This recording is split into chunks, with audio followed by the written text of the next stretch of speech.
Good afternoon, Chairman Miller, and let me extend a warm welcome to our distinguished panel of witnesses here today. In May of this year, our committee held a hearing on the report and findings of the National Mathematics Advisory Panel. Today's hearing is a natural successor to what we learned in May. Because business and education partnerships are essential to carrying out the math panel's recommendations on how best to advance the teaching and learning of mathematics.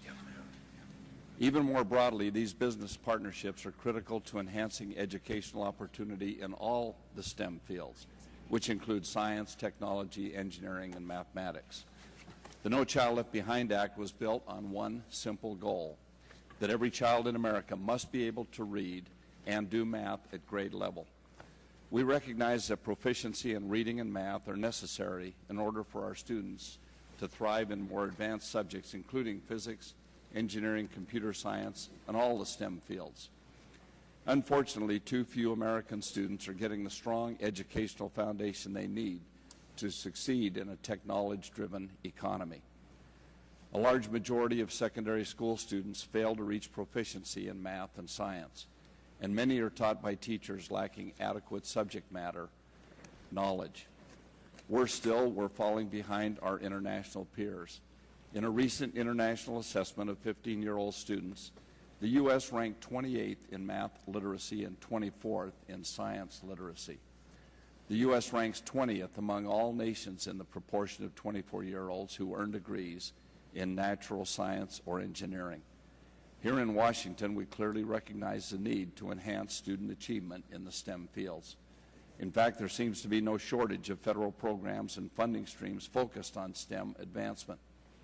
A 2005 study by the Government Accountability Office found that 207 distinct federal STEM education programs appropriated nearly $3 billion in fiscal year 2004.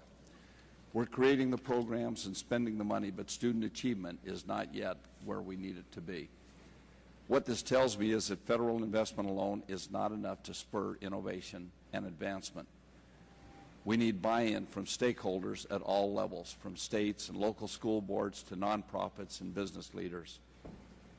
Today, I'm pleased we have the opportunity to hear directly from one group of stakeholders I just mentioned, the business community. In schools all around the country, business leaders are at the forefront in building a strong educational system. From providing resources for individual schools to mobilizing community support for policy initiatives, to training teachers and students in new skills and technologies as they arise, today's business leaders can and do play a vital role. What business leaders have come to recognize is that America's future economic competitiveness and long-term success depends on our students receiving a high-quality education from elementary, middle, and high schools to post-secondary schools.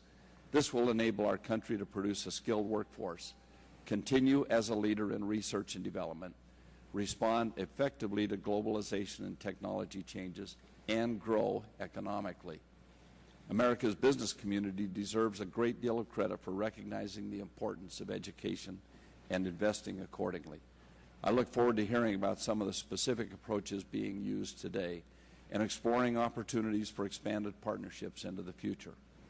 Once again, I want to thank our witnesses for being here to discuss this important topic.